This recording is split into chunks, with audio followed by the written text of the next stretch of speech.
Sir நீங்கள் start பண்ணலாம் sir. Okay. Hello everybody. So இன்னைக்கு நம்ம இன்டர்நேஷனல் ரிலேஷன்ஸ் கண்டினியூ பண்ண போகிறோம்.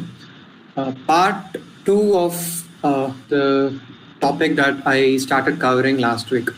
So இது part 1 பார்த்தீங்கன்னா உங்களுக்கு அந்த ப்ரீவியஸ் வீடியோஸில் இருக்கும். We had seen why international relations is important and why it is very complicated அப்படிங்கிற விஷயம்லாம் பார்த்தோம்.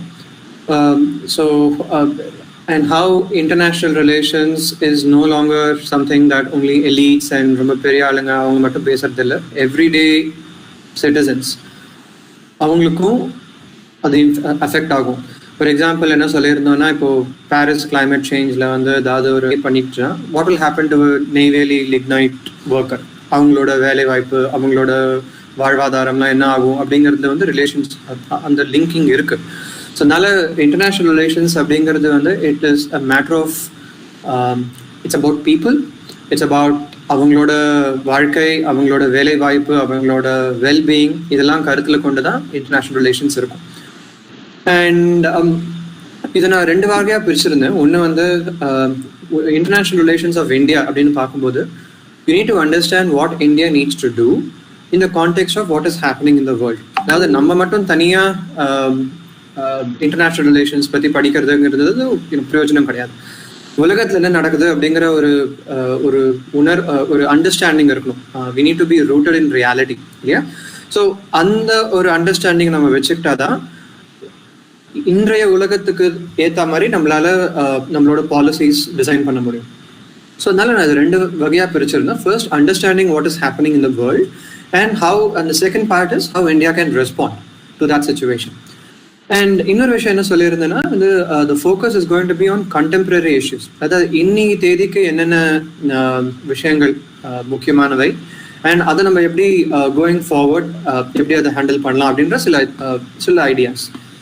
அண்ட் இப்போ நீங்கள் பார்த்தீங்கன்னா உங்களோட GS2 பேப்பரில் வந்து மல்டிபிள் சாய்ஸ் கிடையாது. You have to critically assess a lot of things. ஒரு கிரிட்டிக்கலி நீங்கள் எவாலுவேட் பண்ணணும், 12 மார்க்குக்கு நீங்கள் எவாலுவேட் பண்ணணும் அப்படின்னு சொன்னீங்கன்னா அதை பற்றி ஒரு நிறைய விஷயம் தெரிஞ்சிருக்கணும். அண்ட் அந்த விஷயம் அப்படிங்கிறது வந்து ரொம்ப ஒன் டைமென்ஷனலாக மட்டும் இருக்கக்கூடாது. It mixes a lot of things. Okay, இதனால எக்கனாமிக் ஆங்கிள் என்ன ஆகும், இதனால வந்து செக்யூரிட்டி ஆங்கிள் என்ன ஆகும், இல்லை டெக்னாலஜி ஆங்கிள் என்ன, இதில் வந்து பொலிட்டிக்கல் ஆங்கிள் என்ன அப்படின்ற ஒரு பலதரப்பட்ட லென்ஸ் வச்சு நம்ம ஒரு இஷ்யூவை கிரிட்டிக்கலி அனலைஸ் பண்ணுற மாதிரி இருக்கணும். ஸோ அதுக்கு வந்து உங்களுக்கு you need multiple perspectives. I'm happy to see that there are other lecturers and other people who are coming and handling classes. உங்களுக்கு அதாவது நிறைய ப்ரொஃபஸர்ஸ் நான் வீடியோஸ் பார்த்துட்டு இருந்தேன். இந்த மாதிரி India Pakistan relations, India neighbourhood relations அப்படின்ற மாதிரி உங்களுக்கு நிறைய பெர்ஸ்பெக்டிவ்ஸ் கொடுக்குறாங்க. So what I am hoping is to add another dimension to your understanding. நீங்கள் இதெல்லாம் இவங்களோட எல்லாரோட லெக்சர்ஸையும் நீங்கள் கேட்டு நீங்களும் உங்களோட ஓன் ப்ரிப்பரேஷன்லாம் பண்ணிங்கன்னா you will have a very well rounded understanding of what is happening in the world today and you will be able to answer questions on how India can march ahead with this understanding. So அதுதான் வந்து இப்போ கோல். So நான் போன வாட்டி எங்கே விட்டேன் அப்படின்னா, இந்த மாதிரி ஒரு ஹிஸ்டாரிக்கல் வாக் த்ரூ மாதிரி உங்ககிட்ட கொடுத்துட்டு இப்போ இன்னைக்கு நான் என்ன நடந்துட்டு இருக்கு அப்படிங்கிறதுல வந்து வி ஸ்டாப்ட் ஹியர். அது கோல்டு வார் முடிஞ்சிருக்கு. அங்கே வந்து 1989, 1990 டைம் ஃப்ரேமில் ஒரு நிமிஷம்.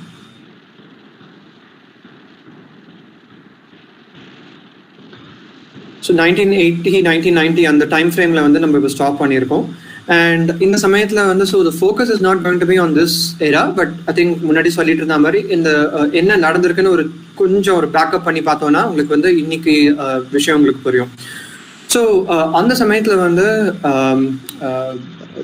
அந்த திங்கிங் எப்படி இருந்ததுன்னா, உலகத்தில் எல்லா கண்ட்ரிஸும் சண்டை போட்டுட்டு இருந்தாங்க. அந்த வேர்ல்டு வார் போதெல்லாம் வந்து டெரிட்டரி ஒரு ரைவல்ரி இந்த மாதிரி இருந்துச்சு. ரைவல்ரியெல்லாம் நம்ம முடிச்சுட்டு க்ளோசர் ஒரு இன்டர் டிபெண்டன்ஸ் கொண்டு வந்துக்கலாம். இப்போ ஜெர்மனியும் ஃப்ரான்ஸும் வந்து ஒருத்தருக்கு ஒருத்தர் சார்ந்து இருந்தாங்கன்னா சண்டை போட மாட்டாங்க. அது ஏன்னா சண்டை போட்டாங்கன்னா வந்து அதோட காஸ்ட் ரொம்ப ஜாஸ்தியாக இருக்கும்.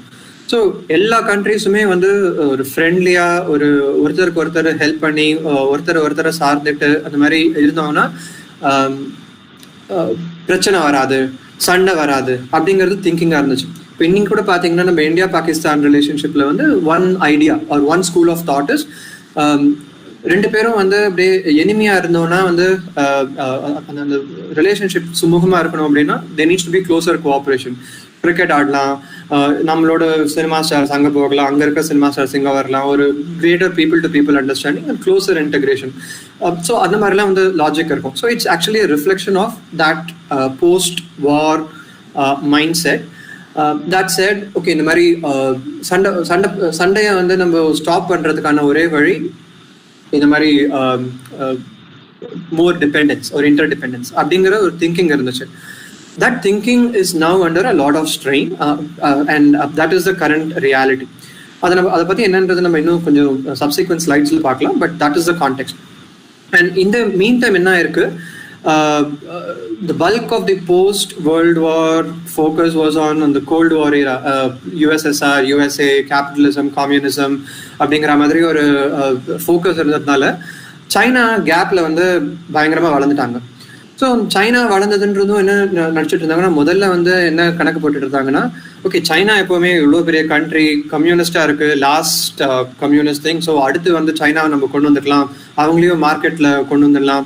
ஸோ அவங்க வந்து அப்போது வெஸ்டர்ன் வே ஆஃப் திங்கிங் அவங்களும் வந்துடுவாங்க, கன்வெர்ட் ஆகிடுவாங்க.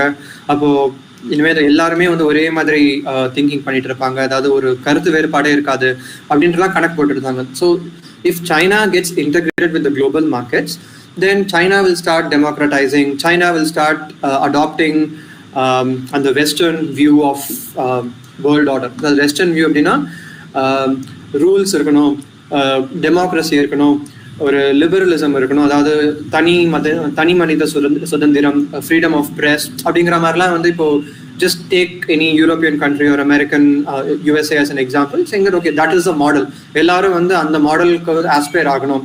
அந்த மாதிரி ஆஸ்பயர் ஆனால் தான் உங்களுக்கு வந்து எக்கனாமிக் பெனிஃபிட் கிடைக்கும், நீங்கள் பொருளாதார ரீதியாக நீங்கள் வந்து முன்னேறுவீங்க, எல்லாரும் நாடு செழிப்பாக இருக்கும் அப்படிங்கிற மாதிரிலாம் வந்து அவங்களோட திங்கிங் இருந்துச்சு. So anybody who is very top down, அதாவது இப்போ இந்த யூஎஸ்எஸ்ஆர்லாம் பார்த்தீங்கன்னா ஸ்டேட் இஸ் வெரி இல்லை தனி மனித சுதந்திரம்லாம் ஒரு பக்கம் இருக்கட்டும், the state will tell you what you need to do அப்படிங்கிற மாதிரிலாம் இருந்துச்சு. So China was also one of those communist states. And எல்லாரும் நினச்சிட்டு யூஎஸ்எஸ்ஆர் எப்படி இருந்தாலும் நம்ம டிஸ்இன்டெகிரேட் ஆகிடுச்சு, இப்போ நெக்ஸ்ட் பிக் திங் வந்து சைனா தான், அவங்கள நம்ம வேர்ல்டு கூட இன்டெகிரேட் பண்ணிட்டோம்னா they will also start seeing the world like we do. So it is going to enhance security, it is going to make the world a better place அப்படிங்கிற மாதிரிலாம் வந்து mission China மாதிரி வச்சுட்டு இருந்தாங்க.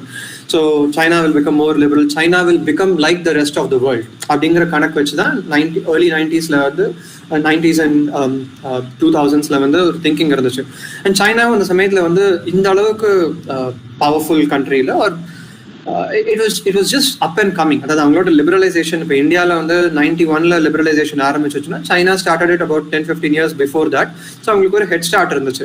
So China அப்போ கொஞ்சம் அடக்கி வச்சுட்டு இருந்தாங்க, அதாவது ரொம்பலாம் வந்து அக்ரெசிவாலாம் காமிச்சிக்க மாட்டாங்க, இல்லை நான் வந்து I'm happy to be in this club அப்படிங்கிற மாதிரி.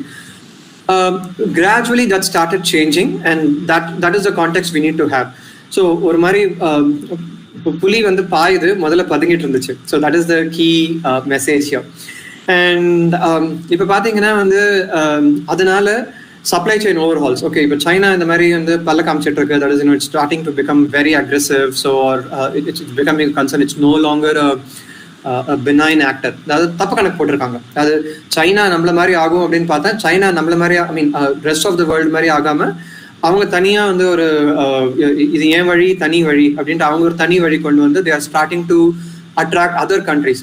ஹே நீங்கள் யூஎஸ் பக்கம் போக வேண்டாம், யூஎஸ் போனீங்கன்னா உங்களை ஏகப்பட்ட கொடசல் கொடுத்துட்டு இருப்பாங்க, இந்த மாதிரி ஃப்ரீ ப்ரெஸ் கொடுக்கணும், டெமோக்ரஸி கொண்டு வரணும், எலெக்ஷன்ஸ் கொண்டு வரணும் அப்படின்ட்டு. இப்போ டிக்டேட்டர்ஸ் யாராவது இருக்காங்க அப்படின்னா அவங்களுக்கு வந்து யூஎஸ் வந்து ஹெல்ப் பண்ணும், பட் ஹெல்ப் பண்ணணும்னா ஒரு கண்டிஷன் போடும், நீங்கள் வந்து you have to step down from power, நீங்கள் வந்து என்ஜிஓஸை க்ரஷ் பண்ணக்கூடாது, நீங்கள் உங்களோட ஃப்ரீ ப்ரெஸ்ஸை வந்து நீங்கள் சுதந்திரமாக விடணும் அப்படிங்கிற மாதிரிலாம் நிறைய கண்டிஷன்ஸ் இருக்கும்.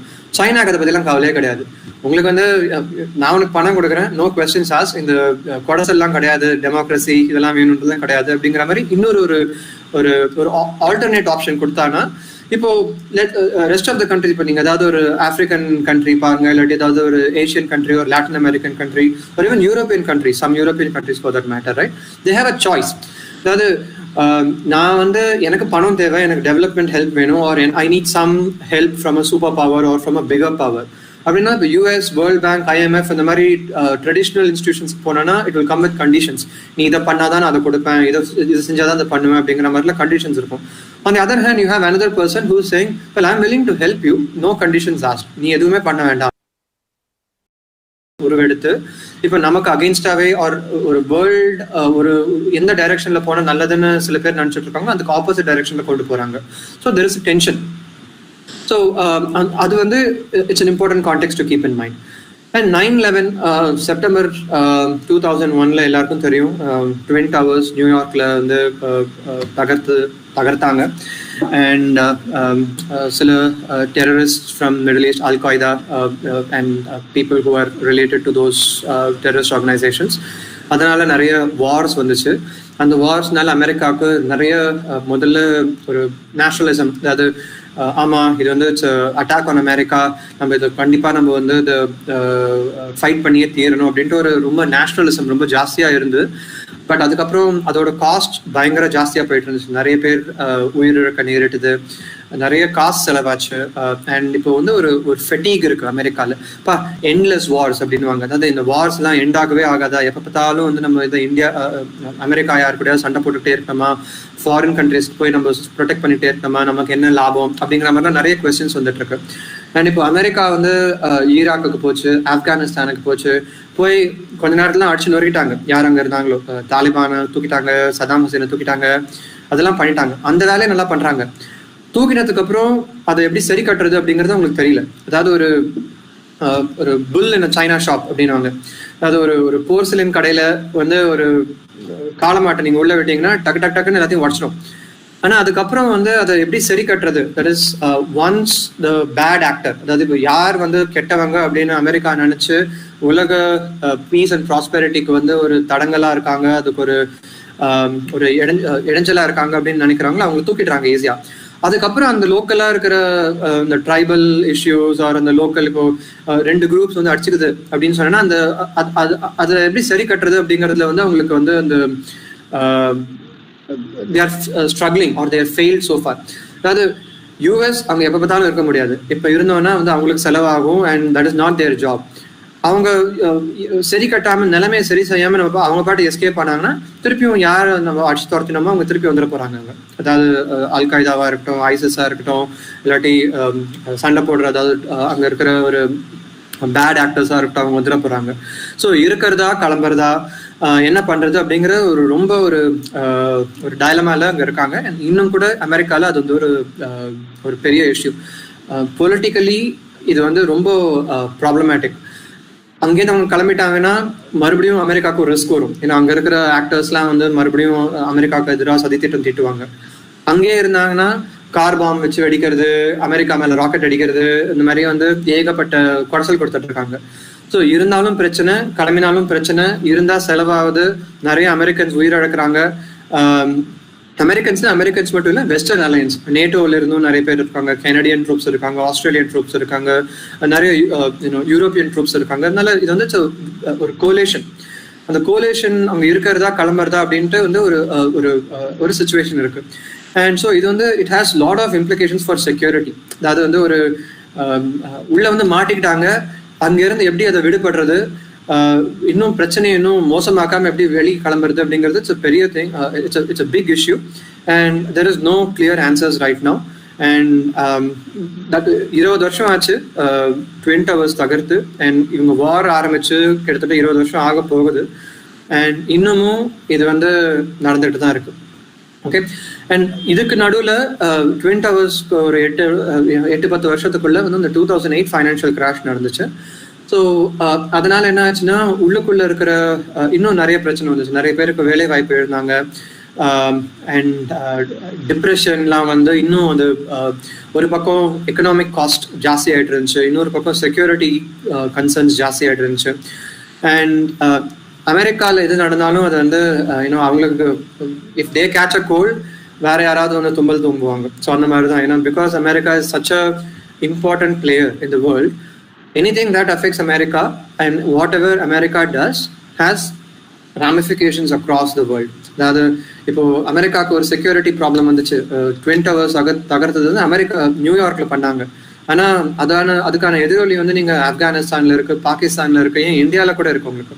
இப்போ ஒரு சின்ன எக்ஸாம்பிள் சொல்லணும் அப்படின்னா, ஒன்ஸ் ஆப்கானிஸ்தான்ல வந்து அவங்க படையெடுத்தாங்க அமெரிக்கன் ட்ரூப்ஸ். ஸோ பாகிஸ்தான்ல இருக்கிற முஜாஹிதீன்ஸ் ஆர் அந்த அவங்களோட ப்ராக்சி ஃபைட்டர்ஸ் இருப்பாங்க, அவங்க என்ன பண்ணாங்க, குவிக்லி இல்லை America is a greater rival right now, நம்ம அங்கே வந்து கொஞ்சம் பலப்படுத்திக்கணும் அப்படின்ட்டு வந்து த ஃபோக்கஸ் ஆன் இந்தியா ஒரு டெம்பரரி, ஐ மீன் ரிலேட்டிவ்லி ஸ்பீக்கிங் கொஞ்சம் ஒரு டெம்பரரியா வந்து they started Pakistan army. I mean again in all this Pakistan army is a huge player right. அவங்களுக்கு வந்து இது வந்து ஒரு it's an existential crisis. So they want to make sure that Afghanistan continues to be a place where they can exert influence. So அவங்களுக்கு இருக்கிற resources வந்து they started redeploying in Afghanistan to make sure that Pakistan's influence is not reduced. அதுக்கு என்ன பின்னாடி காய் நகர்த்தணும், எப்படி பின்னாடி வந்து கொஞ்சம் அப்படியே மறைமுகமா நடந்துக்கணும் அப்படிங்கிறது வந்து பண்ணணும். ஸோ இப்போ பார்த்தீங்கன்னா இந்தியாவுக்கு வந்து ஒரு இன்டைரக்ட் பெனிஃபிட் ஒன்று வந்துச்சு. ஏன்னா முன்னாடி வந்து ரொம்ப இந்த கிராஸ் பார்டர் ஃபயரிங் அந்த மாதிரிலாம் வந்து நடந்துட்டு இருக்கிறது வந்து இப்போ வந்து ஓரளவுக்கு குறைஞ்சிது. ஐ மீன் அடியோட நிறுத்தல, அங்கேருந்து அதுக்கப்புறமும் நிறைய இன்சிடென்ட்ஸ் நடந்துச்சு. பட் இந்த Pakistan army and Pakistani security establishment அவங்க வந்து they started focusing on the western side, அதாவது பாகிஸ்தானோட western side which is Afghanistan. So அப்போ பார்த்தீங்கன்னா it has implications for India also. அதே மாதிரி தான் நீங்கள் பார்த்தீங்கன்னா ஃபைனான்ஷியல் கிரைசிஸ்க்கும் வந்து there is interdependency. அங்கே அமெரிக்காவில் வந்து ஃபைனான்ஷியல் கிரைசிஸ் வந்ததுனால நிறைய மூவ்ஸ் எடுத்தாங்க அங்கே இருக்கிற சென்ட்ரல் பேங்க்.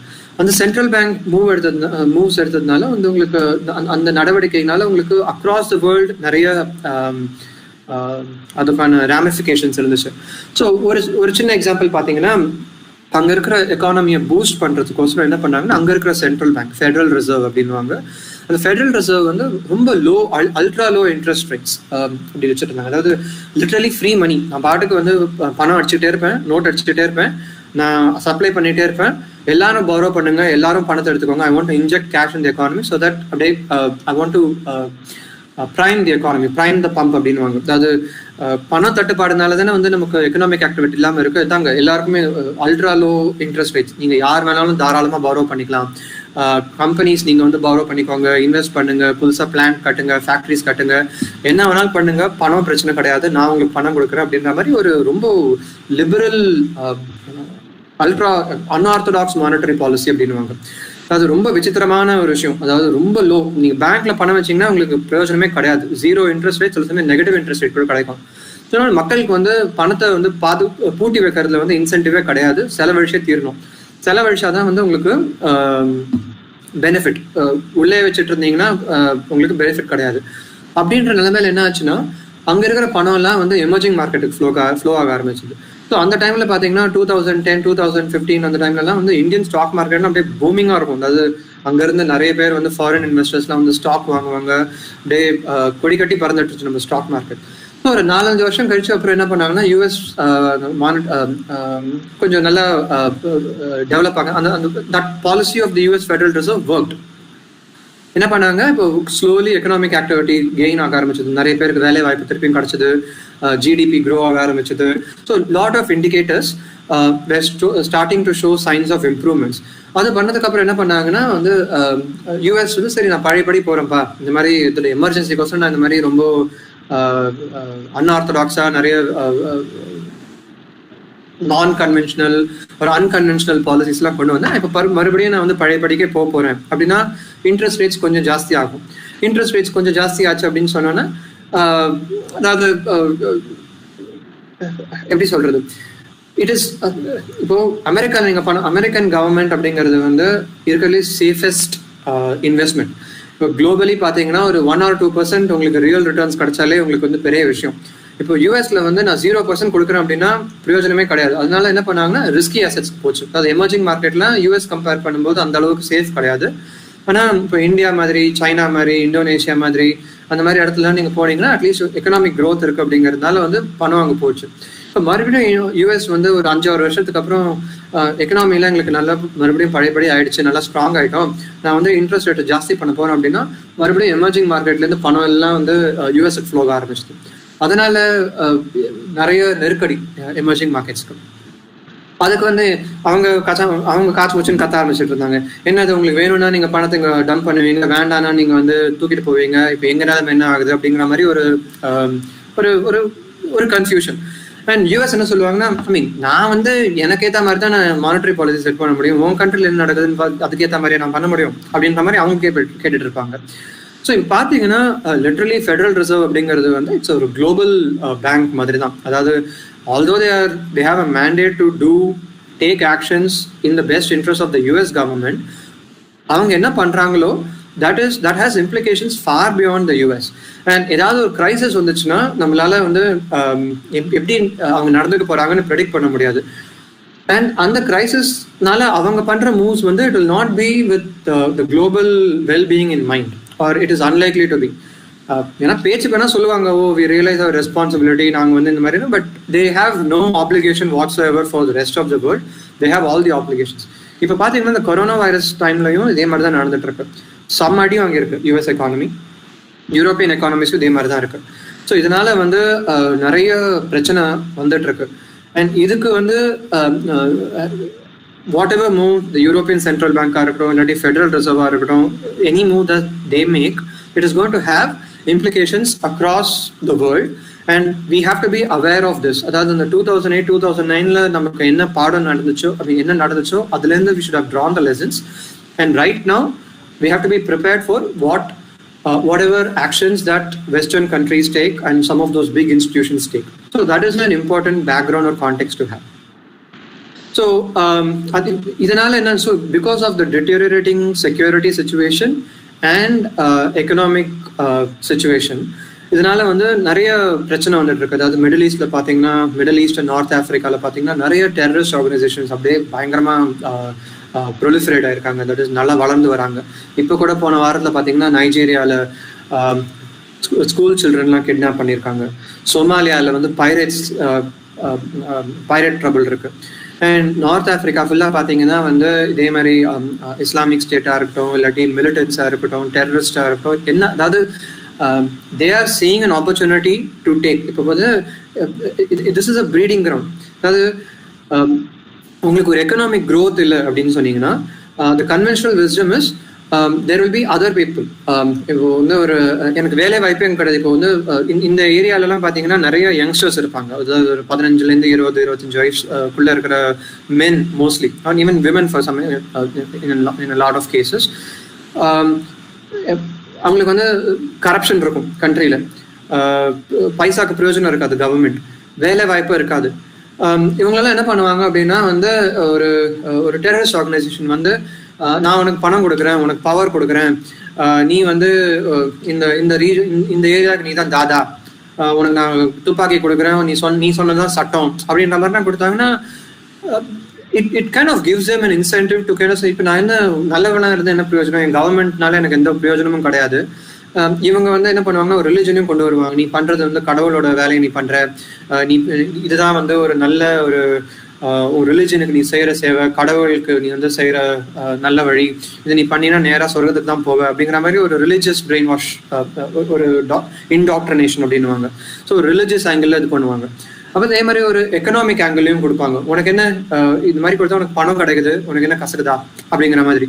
அண்ட் இன்னொரு பக்கம் பார்த்தீங்கன்னா, மோஸ்ட் இம்பார்ட்டன்ட், இந்த மாதிரி ஒரு யங்ஸ்டர்ஸ் ஆர் எனி யங்ஸ்டர்ஸ்னு இல்லை, anybody that things they have been left behind. அதாவது என்னை பற்றி யாருக்குமே கவலை கிடையாது, என் கவர்மெண்ட் வந்து என்னை கைவிட்டுட்டாங்க, அரசியல்வாதிகள்லாம் வந்து சுயநலமா அவங்களோட செல்ஃப் இன்ட்ரெஸ்ட் தான் பார்த்துட்டு இருக்காங்க, so I am on my own அப்படின்ற ஒரு ஐடென்டிட்டி இல்லாமல், ஒரு கேட்பார் இல்லாமல் இருக்கிறவங்களுக்குலாம் இது வந்து ஒரு பேட் இன்ஃப்ளூயன்ஸ். அவங்க கிட்ட வந்து நான் உன்னை பார்த்துக்கிறேன், உனக்குன்னு ஒரு ஐடென்டிட்டி இருக்கு, உனக்குன்னு ஒரு அங்கீகாரம் இருக்கு, உனக்குன்னு ஒரு சமுதாயத்துல வந்து ஒரு இது இருக்கு, ஒரு ரெக்கக்னிஷன் இருக்கு, உன்னை பார்த்தா பயப்படுவாங்க அப்படின்ற மாதிரிலாம் சொன்னோன்னா அதுக்கப்புறம் அவங்களுக்குன்னு ஒரு ப்ரெஸ்டீஜ் வரும்.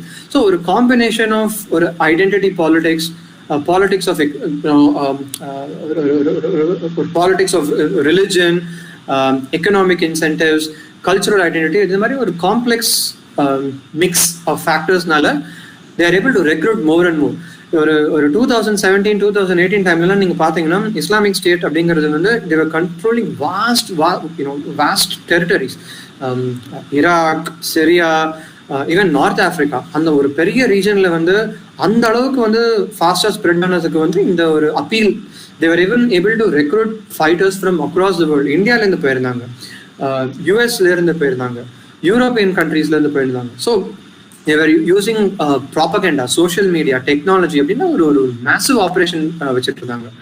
ஸோ so இந்த பேக்ட்ராப்ல தான் வந்து we are looking at how India can respond to these events. And இந்த சொன்ன இப்போ இந்த டிஸ்கண்டென்ட் இருக்கு, அதாவது பேக்லாஷ், அதாவது செக்யூரிட்டி சுச்சுவேஷன் சரியில்லை, அங்கங்க பாம்பு வெடிக்குது, கரப்ஷன் இருக்கு, அரசியல்வாதிங்க எனக்கு கண்டுக்கிறது இல்லை, எனக்கு வேலை வாய்ப்பு இல்லை, என் வேலையெல்லாம் வேற எங்கேயோ போயிடுச்சு, எனக்கு வந்து ரேஷனல் எக்கனாமிக் ஆர்குமெண்ட் எதுவுமே இருக்காது. ஆனா இட் இஸ் வெரி அப்பீலிங்.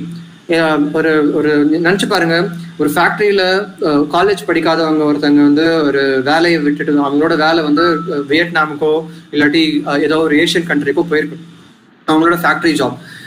உள்நாட்டில் அவங்களுக்கு மதிப்பு இல்லை, அவங்களுக்கு வந்து கவர்மெண்ட் வந்து கொடுக்குற பென்ஷன் வச்சு அவங்க காலத்தை ஓட்டிட்டு இருக்காங்க. எப்படி இருந்தனா எப்படி ஆயிட்டேன் அப்படிங்கிற ரேஞ்சுக்கு அவங்க எடுத்துட்டு இருக்கும்போது இப்போ யாராவது ஒருத்தர் வந்து வராங்க, அதுவும் ஒரு ட்ரம்ப் மாதிரி ஒரு ஆளு, ரொம்ப அப்படியே பயங்கரமா தங்க, அவரோட அபார்ட்மெண்ட்லாம் பார்த்தீங்கன்னா அப்படியே எல்லாத்துலேயுமே கோல்டு பிளேட்டடாக இருக்கும். அதாவது ஸோ ரொம்ப செல்வந்தர், பிஸ்னஸ்ல வந்து ரொம்ப சக்ஸஸ் நடந்தவர் அப்படின்னு ஒரு இமேஜ், அது நிஜம் கிடையாது, பட் அட்லீஸ்ட் ஒரு இமேஜ் இருக்கு. அவர் அங்கேருந்து வந்து உங்க பிரச்சனைக்கெல்லாம் காரணம் வந்து இந்த ஃபாரினர்ஸ் தான், அவங்க தான் அவங்களோட வேலையை எடுத்துட்டு போறாங்க, நான் வந்து ஒரு செவரு கட்டிடுறேன், அந்த செவரு கட்டினதுனால செவரு கட்டினா யாரும் உள்ள வர மாட்டாங்க, யாரும் உள்ள வரலன்னா உங்களுக்கு பழையபடி நீங்க 1960s and 70s உங்களுக்கு எப்படி நல்லா வாழ்ந்தீங்களோ அந்த மாதிரி உங்களால வாழ முடியும். இதுதான் அவரோட கேம்பெயின். எவ்வளோ அபத்தம் அப்படின்னா, நீங்க வந்து மெக்சிகோலேருந்து பார்டர் வால் கட்ட முடியாது, அங்கே நிறைய ஆறுங்கள் இருக்கு, மவுண்டன்ஸ் இருக்கு, நீங்க என்ன அப்படியே ஒரு கிரேட் வால் ஆஃப் சைனாவா இது சேர்த்து கட்டுறது. அண்ட் இது நீங்க வந்து ஒரு அலசி பார்த்தீங்கன்னா எவ்வளோ அபத்தமானது அப்படிங்கிறதுல வந்து easily understand. But it is such a powerful concept, right? I mean it is taping in to resentment. அதாவது யார் அஃபெக்ட் ஆயிருக்காங்களோ அவங்களுக்கு வந்து ஒரு they just want quick solutions. And quick solutionsன்றது வந்து இந்த மாதிரி டெமோகாக்ஸ் அப்படின்னுவாங்க, அதாவது பீப்புள், பொலிட்டிக்கல் ஆண்டர்பிரினர்ஸ். இந்த மாதிரி ஒரு ஒரு ஒரு ஒரு பர்டிகுலர் ஸ்டேட் ஆஃப் கன்ஃபியூஷன்ல வந்து they're taking capitalising on that and taking political power. So இந்த மாதிரி நிறைய ஆக்டர்ஸ் இருக்காங்க வேர்ல்ட் ஸ்டேஜில். அது வந்து யூஎஸ்ல மட்டும் இல்லை, ஃப்ரான்ஸ்ல சில பேர் இருக்காங்க, இப்போ ஹங்கரி, போலண்ட் அப்படிங்கிற நிறைய யூரோப்பியன் கண்ட்ரீஸ்ல இருக்காங்க, டர்க்கியில் இருக்காங்க, லார்ஜ் பார்ட்ஸ் ஆஃப் ஏஷியாவில் இருக்காங்க. ஸோ இது ஒரு பிளே புக் மாதிரி இருக்கு அவங்களுக்கு. ஓகே, நான் வந்து வாட் எவர் இதுக்கு முன்னாடி வந்து ரொம்ப சீக்கிரட்டா சொல்லிட்டு இருந்தாங்களோ, அதாவது கொஞ்சம் அரசியல் புரசல வந்து பின்னாடி பேக்ரவுண்ட் விஸ்பர்ஸ்ல நடந்தது, இப்போ வந்து அப்படியே ஓப்பனா சொல்லிட்டு இருக்காங்க, ஒரு துவேஷம் பரப்புறது, அதெல்லாம் வந்து it is now becoming an accepted norm.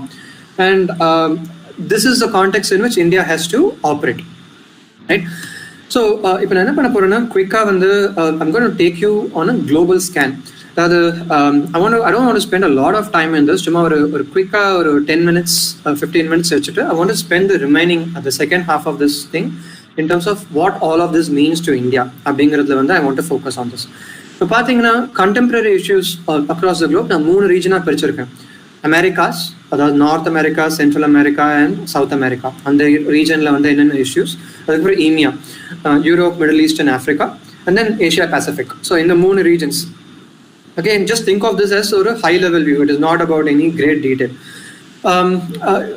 At the end of the day, நீங்க என்ன பார்க்கலாம்னா, once இந்த இண்டிவிஜுவல் ரீஜன்ஸ்ல என்னென்ன இஷ்யூஸ்ன்றது நம்ம பார்த்ததுக்கு அப்புறம் across the globe ஒரு பேட்டர்ன்ஸ் எமர்ஜ் ஆகும். அந்த பேட்டர்ன்ஸ் என்ன அப்படின்றத நம்ம நெக்ஸ்ட் பார்ப்போம். அண்ட் அந்த பேட்டர்ன்ஸ்க்கும் இந்தியாவுக்கும் என்ன சம்பந்தம், இந்தியா எப்படி அதை ஹேண்டில் பண்ணலாம் அப்படிங்கிறது தான் வந்து rest of the talk today. இப்போ அமெரிக்காவில் பார்த்தீங்கன்னா Americas, so it's not just USA, it's starting with Canada, North America, Central America and South America, இது எல்லாமே கம்பைன் பண்ணி கிரேட் பவர் ரைவல்ரி அப்படின்னா, this is something that is very very relevant in today's discussion or today's world. இப்போ ஒரு இதை பத்தி நம்ம முன்னாடியே பேசிட்டு இருந்தோம். அமெரிக்காவுக்கும் இப்போ சைனாக்கும் ஒரு ரைவல்ரி இருக்கு.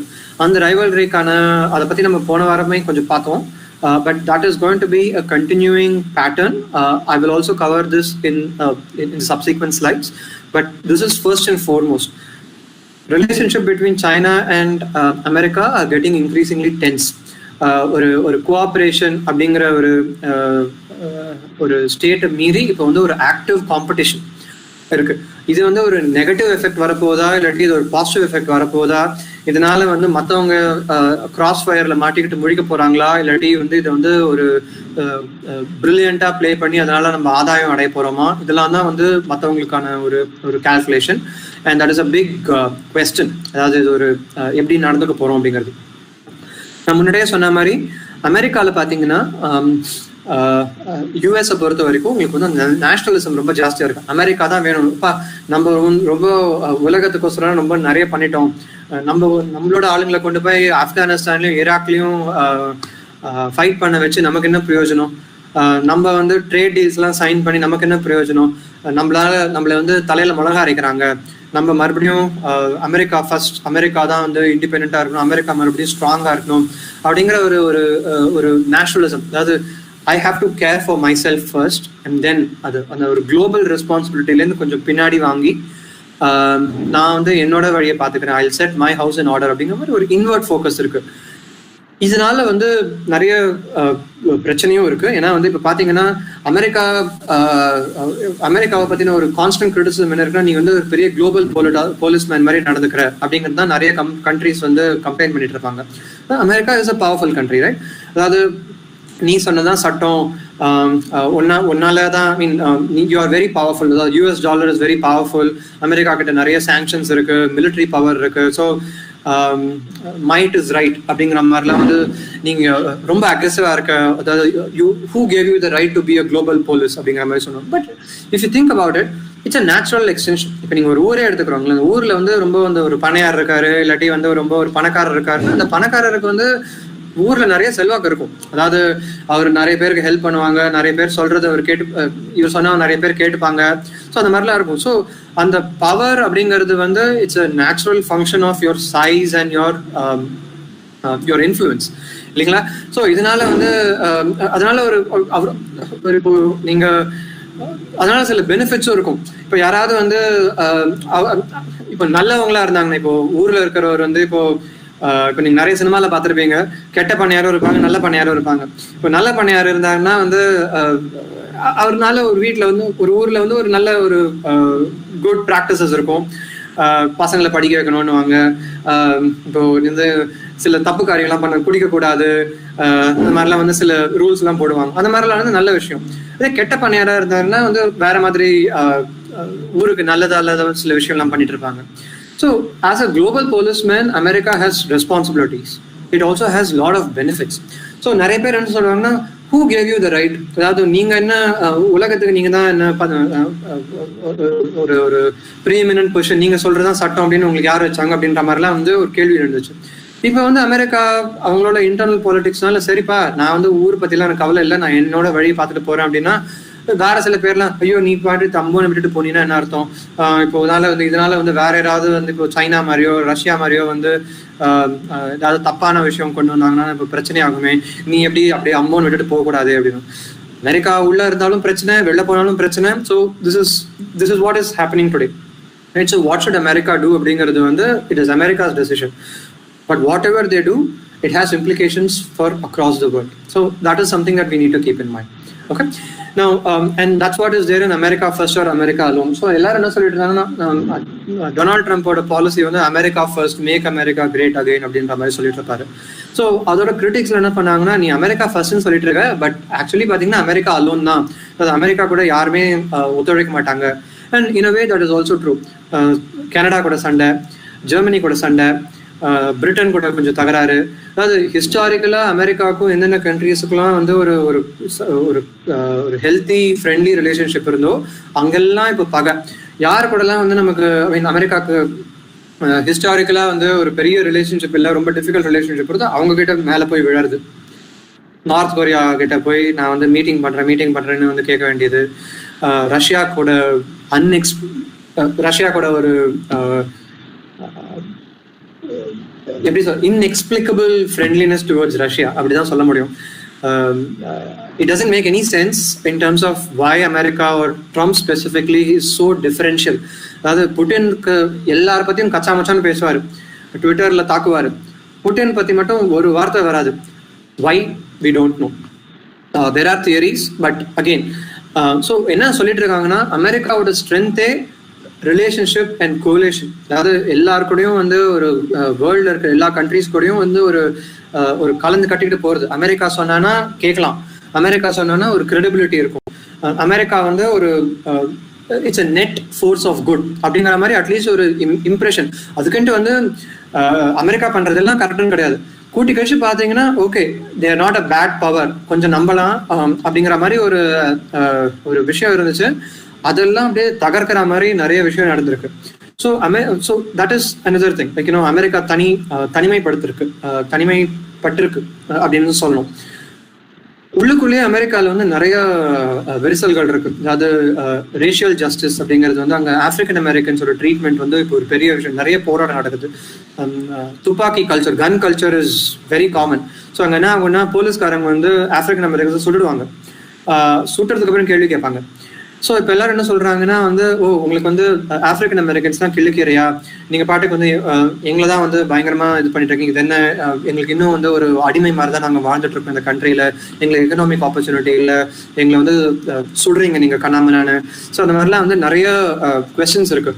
எங்களையும் வந்து ஒரு ஈக்குவல் சிட்டிசன்ஸா ட்ரீட் பண்ணணும் அப்படின்றது. அதாவது internally different segments of the population are feeling that they are being left behind. இது வந்து இந்தியாவில் பார்த்தீங்கன்னா, இந்தியாவிலும் சில செக்மெண்ட்ஸ் ஆஃப் பாப்புலேஷன் இருக்காங்க, இல்லை ஒரு செக்ஷன்ஸ் தான் வந்து செழிக்கிறாங்க. இன்னும் சில பேரெல்லாம் வந்து அவங்களுக்கு இன்னும் இந்த இந்தியாவோட க்ரோத்தில் வந்து அவங்களுக்கு எந்த ஒரு பெனிஃபிட்டும் இல்லை அப்படிங்கிற மாதிரி அந்த there is resonance of this even in India. அமெரிக்காவில் ரேஸ், இந்தியாவில் வந்து கிளாஸ், கேஸ்ட், ரிலிஜன் அந்த மாதிரி வேற ஃபில்டர்ஸ் இருக்கும். அந்த ரேஷியல் ஜஸ்டிஸோட இன்னொரு மேனிஃபெஸ்டேஷன் தான் எக்கனாமிக் இன்இக்வாலிட்டி. டெக்னாலஜியில் இருக்கிறவங்க, சில செக்டர்ஸில் இருக்கிறவங்க, ஃபைனான்ஸாக இருக்கட்டும், டெக்னாலஜியாக இருக்கட்டும், இல்லாட்டி சில இந்த காலேஜ் படிச்சுட்டு இருக்கிறவங்களுக்குலாம் வந்து வேலை வாய்ப்பு, எக்கனாமிக் ப்ராஸ்பெக்ட்ஸ்லாம் ரொம்ப பிரைட்டாக இருக்கு. மற்றவங்க எல்லாருக்கும் வந்து ரொம்ப மோசமாக இருக்கு. மினிமம் வேஜ் ஒரு பெரிய விஷயம். அதாவது டாப் 1% வந்து டிஸ்ப்ரொபோர்ஷனேட்லி the large part of economic pie. இப்போ அமெரிக்காவோட எக்கானமி பார்த்தீங்கன்னா வந்து ஒரு $15 trillion, $16 trillion. It's the biggest economy in the world. அந்த எக்கானமி நீங்கள் ஒரு பீட்சா மாதிரி நீங்கள் அதை எடுத்துக்கிட்டீங்கன்னா, a large part of that pizza is being taken by a very small percentage of the population. So இப்போ ஒரு டாப் 1% of the population அமெரிக்காவில் வந்து உங்களுக்கு 300 million people, 330 million people இருக்காங்க. அதுல வந்து இருக்கிற 1% of the population வந்து they are taking half the pizza or like big part of the pizza அப்படின்னா, மீதி இருக்கிறவங்களுக்கு என்ன இருக்கும்? அண்ட் லோவர் இன்கம்ல இருக்கிறவங்களுக்குலாம் என்ன இருக்குன்னா, நாங்க மட்டும் என்ன what about us அப்படிங்கிற மாதிரி இருக்கு. இப்போ and that is a big challenge right now. இது எல்லாத்துக்கும் மீறி கிளைமேட் அப்படிங்கிறது அமெரிக்காவுக்கு மட்டும் இல்லை, என்டையர் ரீஜன். பிரேசில்ல பார்த்தீங்கன்னா அமேசான் ரெயின் ஃபாரஸ்ட்டை வந்து பேர்ன் பண்ணிட்டு இருக்காங்க. அதனால லாட் ஆஃப் எக்கலாஜிக்கல் என்வாயன்மெண்டல் ஸ்டடீஸ்லாம் நம்ம வந்து ஸ்கூல்ல ரொம்ப பெருசாக ஃபோக்கஸ் பண்ண மாட்டோம். But environment and climate are going to be the most important factors or challenges in global politics in international affairs. நானே வந்து என் ஸ்லைட்ல வந்து இந்த டாபிக் கவர் பண்ண போறேன். இதனால வந்து நிறைய ஆங்கிள்ஸ் இருக்கு. கச்சா முச்சான்னு நம்ம வந்து என்வாயன்மெண்ட்டை ப்ரொடெக்ட் பண்ணாமல் மரத்தை வெட்டி எறியறது, ஃபாரஸ்ட்டை கிளியர் பண்ணுறது, இல்லாட்டி ஃபேக்ட்ரிஸில் வந்து பொல்யூட்டன்ஸை வந்து கக்கிற மாதிரி வந்து கொண்டு வருது. So there is no concern. அதாவது எக்கானமி வளரணும், வேலை வாய்ப்பு கொடுக்கணும், பொருளாதார ரீதியாக நான் வந்து இன்னும் மேம்படணும் அப்படின்றதுக்கோசரம் நம்ம வந்து we can't kill the environment, right? I mean, அந்த பேலன்ஸ் ஒன்று இருக்கணும். பொருளாதார ரீதியாகவும் நம்ம முன்னேறணும், அதுக்குன்னு நம்ம வந்து இருக்கிற நம்மளோட வேர்ல்டை நம்ம வந்து அழிக்கக்கூடாது. ஸோ இட் இஸ் நாட் ஒரு I don't care about one thing, I only care about the other அப்படின்னு நான் என்வாயன்மெண்ட் பற்றி மட்டுமே கவலைப்படுவேன். எனக்கு எக்கனாமிக் க்ரோத் இல்லைனாலும் பரவாயில்ல, இருந்தாலும் பரவாயில்லன்னு சொல்ல முடியாது. நான் எக்கனாமிக் க்ரோத் பற்றி மட்டும்தான் கவலைப்படுவேன், எனக்கு என்வாயன்மெண்ட் பற்றி கவலை இல்லை அப்படின்னு சொல்ல முடியாது. அந்த பேலன்ஸ் எப்படி ஸ்ட்ரைக் பண்ணுறது அப்படிங்கிறது வந்து it's a big challenge today in international politics and diplomacy. And அதுக்கு வந்து ஒரு குளோபல் கோஆர்டினேஷன் தேவைப்படும். ஏன்னா வந்து இப்போ பிரேசில்ல நீங்க மரம் வெட்டிங்கன்னா பிரேசில்ல மட்டும் அந்த ஒர்க் அதான இம்பாக்டா இருக்காது. அதுக்கான இம்பாக்ட் வந்து அந்த ரீஜன்லயும் இருக்கும், இன்ஃபேக்ட் குளோபல்லயும் இருக்கும். இப்போ குளோபல் வார்மிங் அப்படின்னு பாத்தீங்கன்னா கிரீன்லாண்ட்லயும் அந்த போலார் ஐஸ் கேப்ஸ் வந்து மெல்ட் ஆகிறதுனால தான் வந்து பிரச்சனையே வருது. அண்ட் அதுக்கு வந்து as a world we need to have a coordinated action to keep things under control. And அது எப்படி நடக்க போகுது அப்படிங்கிறது it's a big challenge. Typhoons வரும், ஹரிகேன்ஸ் வரும், கண்ணாமினான்னு. இப்போ நீங்க பாத்தீங்கன்னா செப்டம்பர், ஆகஸ்ட், செப்டம்பர், அக்டோபர் டைம்லலாம் பார்த்தீங்கன்னா யூஎஸ்ல வந்து ஹரிகேன் சீசன் அப்படின்னுவாங்க. சென்ட்ரல் அமெரிக்காலையும் சரி, லார்ஜ் பார்ட்ஸ் ஆஃப் அமெரிக்காலையும் சரி, எக்ஸ்ட்ரீம் வெதர் ஈவெண்ட்ஸ், அசுரத்தனமான காற்று, மழை அந்த மாதிரிலாம் வந்து it will destroy livelihoods, it will destroy cities. Category 5 hurricane அப்படின்லாம் சொல்லிட்டு இருப்பாங்க, கேட்டகரி 4 ஹரிகேன், மோர் ஃப்ரீக்வெண்ட் ஹரிகேன்ஸ், மோர் இன்டென்ஸ் ஹரிகேன்ஸ். அதாவது வந்து நிறைய ஹரிகேன்ஸ் மட்டும் வர ஹரிகேன்ஸ் எல்லாமே இன்னும் ஸ்ட்ராங்கா இருக்கு. இப்ப பாத்தீங்கன்னா வந்து போலார் வார்டெக்ஸ் அப்படின்னு இருக்கு. இப்போ வந்து hurricane season August, September, October, நவம்பர்லாம் முடிஞ்சிச்சுன்னா இப்போ ஜான்வரி, பிப்ரவரி, இந்த டைம் டிசம்பர், ஜான்வரி, பிப்ரவரியில வந்து குளிர்காலம், அதாவது பனி பொழியும். அந்த பனி பொழியறது வந்து இன்னும் ரொம்ப மோசமா போயிட்டு இருக்கு. அதாவது பயங்கரமா பனி பொழியுது, இன்னும் இன்டென்ஸா இருக்கு. அதை பார்த்துட்டு வந்து இன்னும் சில பேர்ல என்ன குளோபல் வார்மிங்ன்றீங்களே, குளோபல் வார்மிங்ல ஏன் பனி போயுது அப்படின்னு சில அபத்தமா கேட்குற ஆளுங்களும் இருக்காங்க. குளோபல் வார்மிங் அப்படிங்கிறது வந்து ஒரு ஃபினாமினன், கிளைமேட் சேஞ்ச் அப்படிங்கிறது தான் வந்து ஒரு மெயின் திங். முன்னாடி இருந்த கிளைமேட் வந்து இப்போ மாறிட்டு இருக்கு. Summers are getting hotter, Reigns are getting rains are getting wetter, places are getting wetter, and cold places are getting colder. எல்லாமே வந்து ஒரு எக்ஸ்ட்ரீம் போயிட்டு இருக்கு. நமக்கு வந்து ஒரு மாடரேஷன் தான் தேவை. எக்ஸ்ட்ரீமா இருந்ததுன்னா அதுக்கு நிறைய பிரச்சனை இருக்கு. மக்கள் அவஸ்தப்படுவாங்க, எக்கனாமிக் அவுட்புட் அவஸ்தப்படும், பாதிப்படையும். ஸோ இந்த மாதிரி climate is going to be a big factor. And இதை வந்து நம்ம கண்ட்ரோல் பண்றதுக்கு எனர்ஜி பிகம்ஸ் அன் இம்பார்ட்டன்ட். நம்ம பாட்டுக்கு பெட்ரோலையும் கோலையும் வந்து பேர்ன் பண்ணிட்டு இருந்தோம்னா இன்னும் இது மோசம் தான் ஆக போகுது. அதை தடுக்கிறதுக்கு வந்து நம்ம கிளீன் எனர்ஜி கொண்டு வரணும். அந்த கிளீன் எனர்ஜி கொண்டு வரணும்னா வந்து நான் கோல் மைனிங் ஜாப்ல என்ன ஆக போகுது அப்படின்ற ஒரு கேள்வி இருக்கு.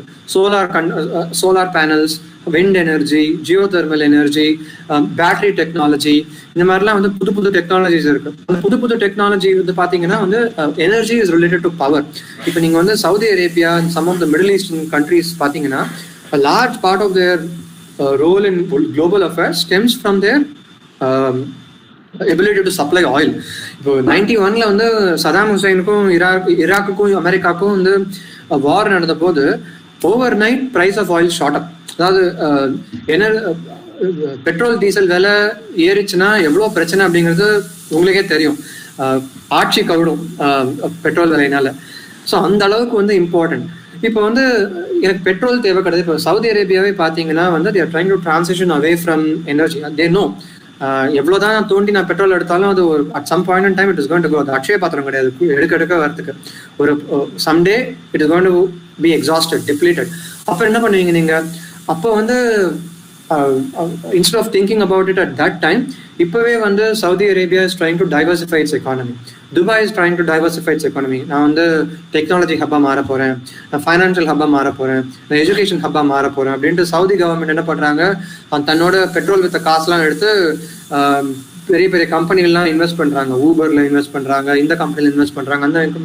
So they want to make sure that இப்பவே பணம் இருக்கும்போதே வந்து நான் வந்து ப்ரிப்பேர் பண்ணிக்கிறேன். So that at some point in time they are seeing a very clear, the writing is on the wall.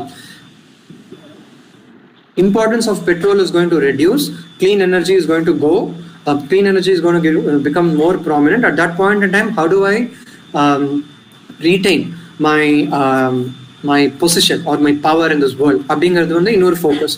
And India மாதிரி கண்ட்ரீஸ்க்கு இது வந்து ரொம்பவே இம்பார்ட்டன்ட். பிகாஸ் இன்னைக்கு வரைக்கும் நம்ம வந்து பெட்ரோல் இம்போர்ட் பண்ணிட்டு இருக்கோம். இப்போ சோலார் எனர்ஜி வந்து பெருசா வந்து எடுக்குதுன்னா நம்ம சோலார் எனர்ஜி நமக்கு தான் கொட்டி கிடக்குது. எங்க போனாலும் நமக்கு வந்து சன் இருக்கு, இயர் ரவுண்ட் சன் இருக்கு. நமக்கு இப்போ என்னன்னா அந்த சோலார் எனர்ஜி நம்ம எப்படி ஹார்னஸ் பண்றது, அதுக்கு வந்து தனி டெக்னாலஜி தேவைப்படும். அந்த போட்டோவால்டிக் செல்ஸ் இருக்கும், அந்த செல்ஸ் நம்ம கேப்சர் பண்ணணும், கேப்சர் பண்ணி ஒரு கிரிட் கட்டணும், அதை ஸ்டோர் பண்ணணும், அதுக்கு பேட்டரி டெக்னாலஜி தேவைப்படும். ஸோ இது பார்த்தீங்கன்னா வந்து இட்ஸ் ஃபண்டமெண்டலி ஒரு எப்படி சொல்றது, உங்களுக்கு வந்து ஒரு ஃபைல் பேஸ் சிஸ்டம்ல இருந்து கம்ப்யூட்டர் பேஸ் சிஸ்டம்க்கு எப்படி டிரான்சிஷன் நடந்துச்சு. இப்போ கவர்மெண்ட் ஆஃபீஸ்லாம் பார்த்தீங்கன்னா முன்னாடி ஃபைல்ல நோட் பண்ணிட்டு இருப்பாங்க, அங்கிருந்து இப்போ எல்லாம் கம்ப்யூட்டரைஸ் ஆகும்போது அப்படியே ஒரு பெரிய மாற்றம். அந்த மாதிரி இப்போ உங்களுக்கு ஒரு எனர்ஜி சேஞ்ச்லயும் வந்து உங்களுக்கு பெரிய மாற்றம் வரப்போகுது. அந்த மாற்றத்துல உங்களுக்கு ஒரு கிளைமேட் ஆங்கிள் இருக்கு, ஒரு எக்கனாமிக் ஆப்பர்ச்சுனிட்டி இருக்கு, and lot of jobs are going to happen. So இந்த டென்ஷன், இதை எப்படி நம்ம ஹேண்டில் பண்ண போறோம் அப்படிங்கிறது, energy is a big question here. ட்ரேட்ல வந்து என்ன ஒன்றும் இப்போ நீ பார்த்தீங்கன்னா அமெரிக்காலேருந்து இருக்கிற ஜாப் எல்லாம் ஏஷியாவுக்கு போயிருக்கு. இந்த குளோபலைசேஷன், இந்த இன்டெகிரேஷனால என்ன நம்ம முன்னாடி சொல்லியிருந்தோம்ல, குளோபலைசேஷன் அப்படின்னா இருக்கிறதுலே சீப்பான இடத்துல எங்க அபண்டன்ட்டா இருக்கோ ரா மெட்டீரியல் எடுக்கணும். அதுக்கப்புறம் வந்து எங்க வந்து சீப்பா மேனுஃபேக்சர் பண்ண முடியும் உங்க சீப்பா மேனுஃபேக்சர் பண்ணணும், எங்க ரொம்ப ப்ராஃபிட்டபிளா விற்க முடியுமோ அங்க விற்கணும். ஸோ எல்லாமே வேர்ல்டுன்றது ஒரு சிங்கிள் பிளேஸ் அப்படிங்கிற மாதிரி தான் நடந்துட்டு இருக்கு. ஸோ அதனாலதான் வந்து இந்தியாவில் ரா மெட்டீரியல் எடுத்து சைனால மேனுஃபேக்சர் பண்ணி அமெரிக்காலையும் யூரோப்லையும் வந்து வித்துட்டு இருப்பாங்க சில ப்ராடக்ட்ஸ்லாம். ஸோ அந்த மாதிரி பண்ணிட்டு இருக்கும்போது ஒரு நிமிஷம்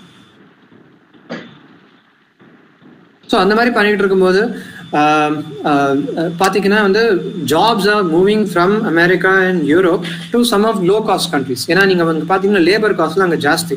நீங்கள் வந்து ஒருத்தருக்கு அங்கே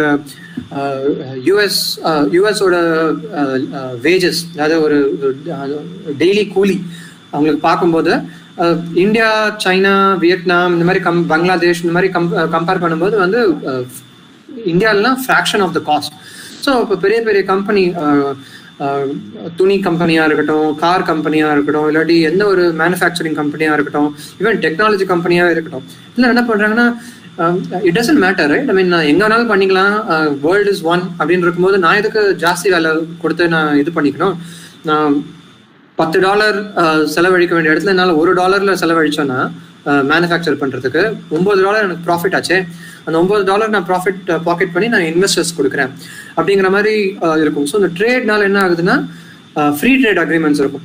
எல்லா மார்க்கெட்டும் ஒன்று தான், அதாவது என்னோட ப்ராடக்ட்ஸ்லாம் உன் மார்க்கெட்டுக்கு வரும், உன் ப்ராடக்ட்ஸ்லாம் என் மார்க்கெட்டுக்கு வரும் அப்படின்னு போது there are net winners and losers. இப்போ வந்து இன்னைக்கு பார்த்தீங்கன்னா அப்போ India, let's say India is having a free trade கிடையாது இப்போ இல்லை, பட் ஒருவேளை இப்போ இந்தியாவும் சைனாவும் ஒரு ஃப்ரீ ட்ரேட் அக்ரிமெண்ட் சைன் பண்ணுறாங்கன்னு வச்சுக்கோங்க. இப்போ ஒரு மொபைல் ஃபோன் எடுத்துக்கோங்க. கொஞ்ச நாளைக்கு முன்னாடி மைக்ரோமேக்ஸ் இந்த மாதிரி சில இந்தியன் கம்பெனிஸ்லாம் மொபைல் ஃபோன் வித்துட்டு இருந்தாங்க, வீடியோகான் இந்த மாதிரிலாம். எந்த ஒரு at some point in time அவங்கெல்லாம் வந்து இப்போ போய் அந்த சைனீஸ் கம்பெனிஸோட மொபைல் ஃபோன் வந்து கண்ணாமன்னு வர ஆரம்பிச்சிட்டாங்க. ஏன்னா மேபி அவங்களுக்கு சீப்பர் காஸ்ட் பண்ணுறாங்க. ஏன் அவங்களால சீப்பர் காஸ்ட் பண்ண முடியுதுன்னு பார்த்தீங்கன்னா, மேபி சைனாவில் வந்து அவங்க கவர்மெண்ட் மானியம் கொடுக்குறாங்க, லேண்டு ஃப்ரீ, கரண்ட்டு ஃப்ரீ, காசு கேபிட்டல் முதலீடு ஃப்ரீ, அந்த மாதிரிலாம் எல்லாம் ஃப்ரீயாக இல்லாட்டி ரொம்ப சப்சிடைஸாக கொடுத்தோன்னா அவங்க வந்து குளோபல் ஸ்கேலில் பண்ணுவாங்க. அதாவது லட்சக்கணக்கில் மொபைல் ஃபோனை ப்ரொடியூஸ் பண்ணி அப்படியே இந்தியாவுக்கு ஷிப் பண்ணுவாங்க. இந்த மாதிரி பண்ணோன்னா இப்போ இந்தியாவில் இருக்கிற மொபைல் ஃபோன் கம்பெனிஸ்லாம் வந்து தடுமாறி போவாங்க. அவங்க வந்து இந்தியன் கவர்மெண்ட் கிட்ட போய் இது என்னது, இவங்க வந்து இந்த மாதிரி பண்ணுறதுனால என்னால் வந்து ஒன்றுமே சமாளிக்க முடியல, you have to stop it, China ப்ராடக்ட்ஸ்லாம் இங்கே வரக்கூடாது, நீங்கள் வந்து டாரிஃப் ஸ்லாப் பண்ணுங்க அப்படிங்கிற மாதிரிலாம் வந்து சில டிமாண்ட்ஸ் வரும். ஸோ இது ஒரு சின்ன எக்ஸாம்பிள் தான். இன்னைக்கு சிவகாசி பட்டாசு எடுத்துக்கோங்க, சைனீஸ் கிராக்கர்ஸ்க்கும் இந்தியன் கிராக்கர்ஸ்க்கும் வந்து இது ஒரு இதுவாக இருக்கும். ஸோ எந்த ஒரு கேட்டகரி ஆஃப் ப்ராடக்ட் எடுத்தாலும் ட்ரேட் அப்படிங்கிறதுல வந்து there is a trade off, right?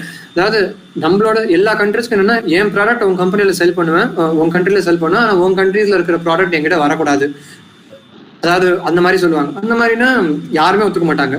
So they want the benefits, அதாவது மார்க்கெட் ஆக்சஸ் வேணும், பட் என்னோட இண்டஸ்ட்ரீஸ் வந்து சஃபர் ஆகக்கூடாது அப்படிங்கிறது வந்து it is an impossible challenge to have. அதை நம்ம எப்படி ஈடுகட்டுறது அப்படிங்கிறது தான் வந்து இப்போ question. So trade becomes a important thing, like you know.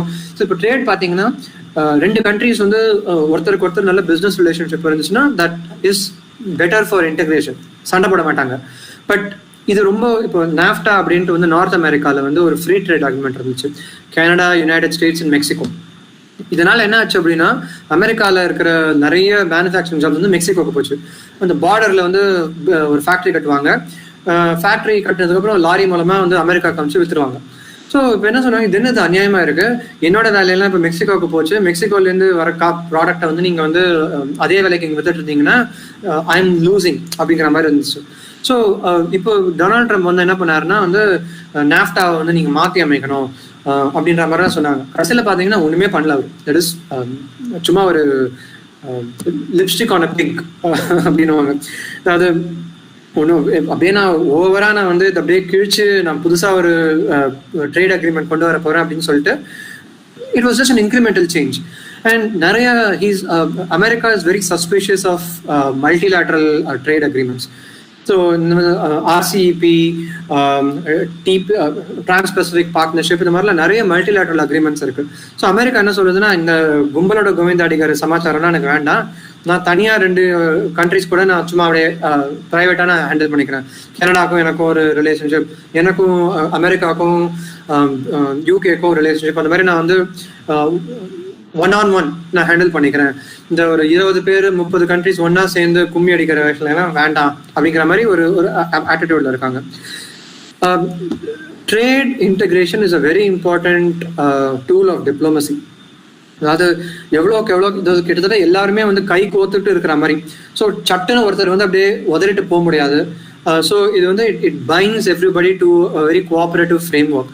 So it's a long-term commitment. இப்போ இந்தியா பார்த்தீங்கன்னா one of the things that they had to keep in mind is ஒரு ரீஜனல் கோஆப்ரேஷன். ஸோ அமெரிக்கா வந்து ஒரு trans-Pacific பார்ட்னர்ஷிப்ல இருந்து வெளில வந்ததுக்கப்புறம் RCEP China let ஒரு alliance trade agreement கொண்டு வந்துச்சு. இந்தியாவுக்கு ஒரு பெரிய கொஸ்டின். அப்போ நான் வந்து அந்த RCEPல ஜாயின் பண்றதா வேண்டாமா அப்படின்ட்டு வந்து இது பண்ணுறது, ஆத்துல ஒரு கால் சேத்துல ஒரு கால் அப்படிங்கிற மாதிரி இருந்துட்டு இருந்தாங்க. So India has not formally gotten into it, but trade is a important thing. அதாவது சேர்ந்தா பெனிஃபிட்ஸ் இருக்கு, பட் அதுக்கான வந்து காஸ்டும் இருக்கு. நம்ம இருக்கிற இண்டஸ்ட்ரி வந்து இப்போ அஃபெக்ட் ஆகுமா, அந்த அஃபெக்ட் ஆன இண்டஸ்ட்ரீஸ் நம்ம எப்படி சரி கட்டுறது அப்படிங்கிற மாதிரிலாம் நிறைய கால்குலேஷன் இருக்கு.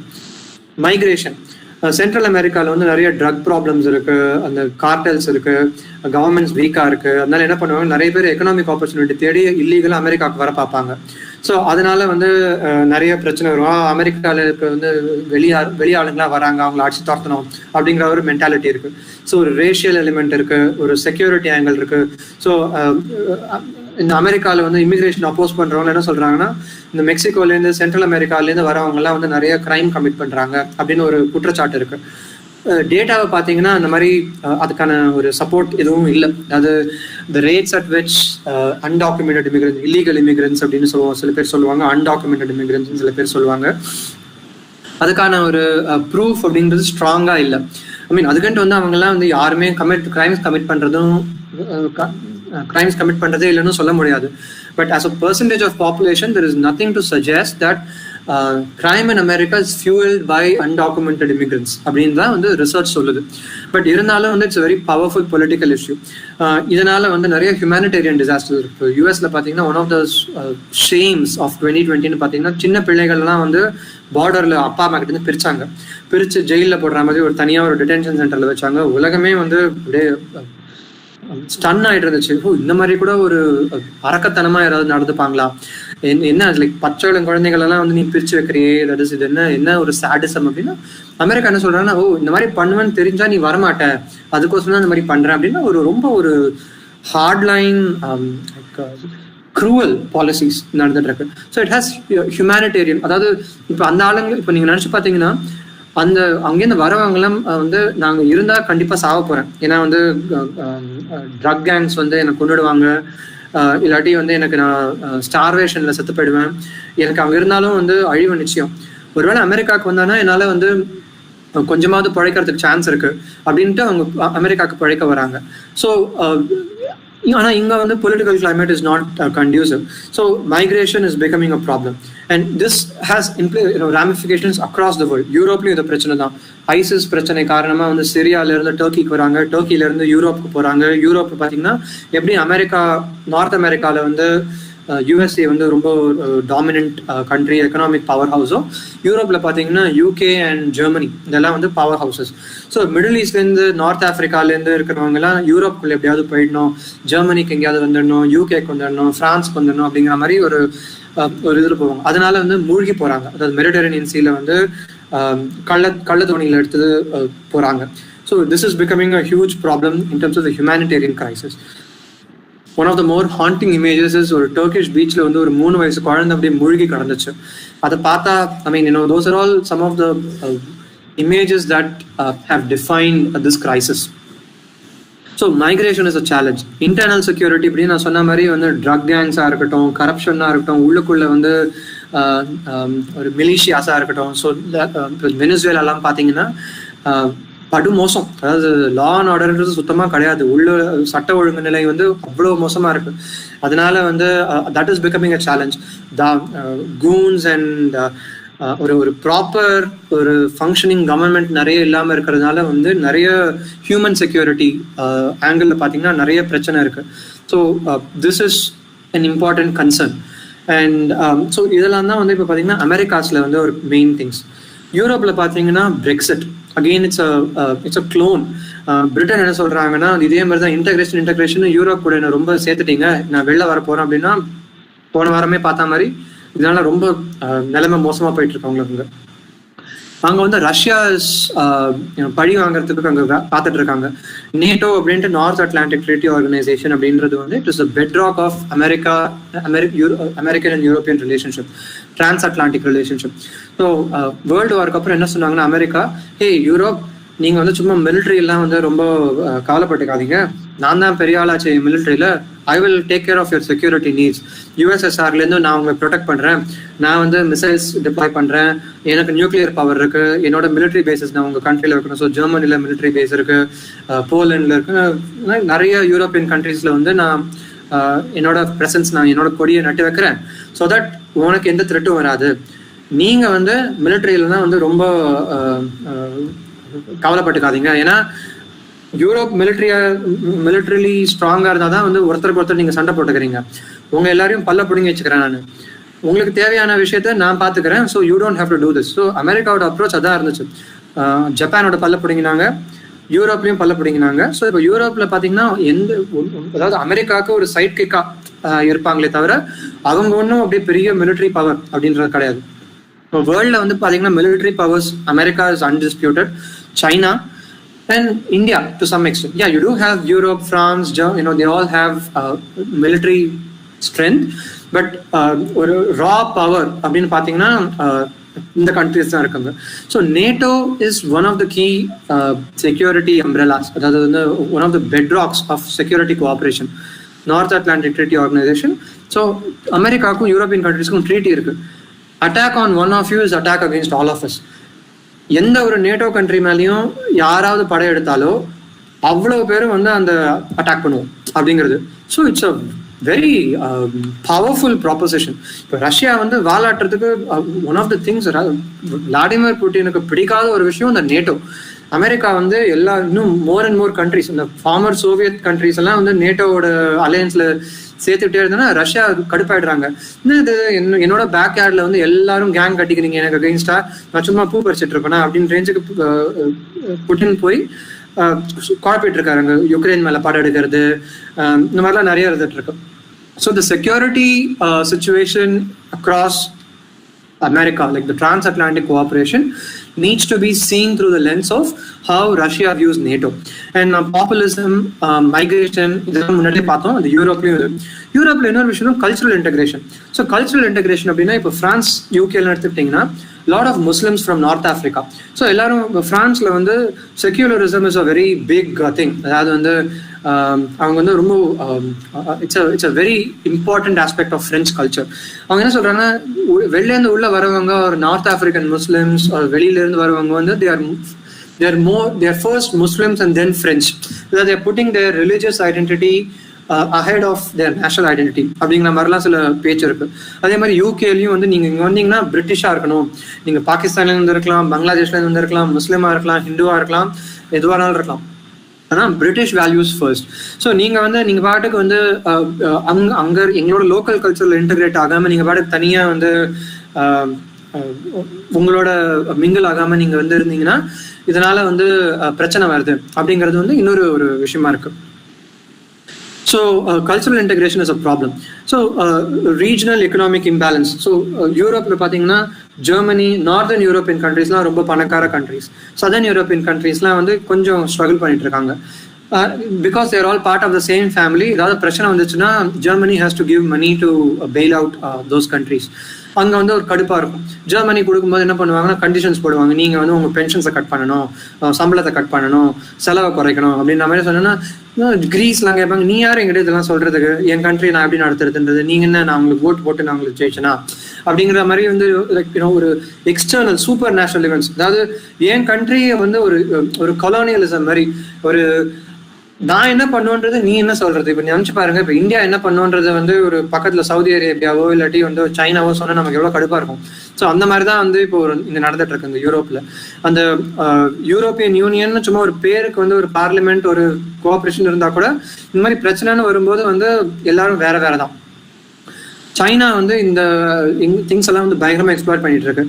அமெரிக்கா தான் வந்து உங்களுக்கு கை விரிச்சிட்டாங்கல்ல, நான் வந்து உங்களுக்கு ஹெல்ப் பண்றேன் அப்படின்ட்டு வந்து இன்வெஸ்ட் பண்றது, கம்பெனியை வாங்குறது, இந்த மாதிரி கொஞ்சம் அப்படியே கும்மி அடிச்சிட்டு இருக்காங்க இந்த கேப்ல. ஸோ ஒரு குழப்பத்துல வந்து அவங்க பயனாடு குளிர் காமிச்சிட்டு இருக்காங்க. ஸோ ஸ்டேட் கெப்பாசிட்டின்னு பார்த்தீங்கன்னா அதே மாதிரி தான். லாட்டின் அமெரிக்காவில் பிரச்சனை இருக்கிற மாதிரி லார்ஜ் பார்ட்ஸ் ஆஃப் ஆஃப்ரிக்காவில் வந்து ஸ்ட்ராங் கவர்மெண்ட்ஸ் இல்லை. அது சும்மா ஒரு பேருக்கு ஒரு பிரசிடென்ட் இருப்பாரு, ஆனால் ஏகப்பட்ட ட்ரைபல் லீடர்ஸ் வந்து அவங்க பாட்டுக்கு அவங்க வேலையை பண்ணிட்டு இருப்பாங்க. ஸோ ஒரு அத்தாரிட்டி, ஒரு லா அண்ட் ஆர்டர் அதெல்லாம் வந்து இல்லை. ஸோ இதே மாதிரி சைனாவும் அங்கே வந்து நீ டெமோக்ரஸி பற்றிலாம் கவலைப்படாத, உனக்கு நான் ரயில்வேஸ் கட்டி கொடுக்குறேன், உனக்கு நான் போர்ட்ஸ் கட்டி கொடுக்குறேன், எனக்கு மட்டும் நீ வந்து அகெயின்ஸ்டா நீ எந்த ஒரு காயம் நகத்தாத அப்படிங்கிற மாதிரி சைனா வந்து கொஞ்சம் கேங் சேர்த்துட்டு இருக்காங்க இந்த சமயத்துல. டெரரிசம் அண்ட் வயலன்ஸ் இதை பற்றியும் சொல்லிட்டு இருந்தாங்க. நார்த் ஆஃப்ரிக்கா, மாலி, இந்த மாதிரி வந்து நைஜர், இந்த மாதிரி நிறைய இடத்துல வந்து நைஜீரியா, எல்லா இடத்துலையும் வந்து உங்களுக்கு நிறைய Islamic State and extreme fundamentalism தலைவிரிச்சு ஆடிட்டு இருக்கு. Libya, even in Egypt and large parts of North Africa basically. And ஆஃப்ரிக்கானா எல்லாமே ப்ராப்ளம்னு கிடையாது. ஆஃப்ரிக்காவில் one of the things is technology.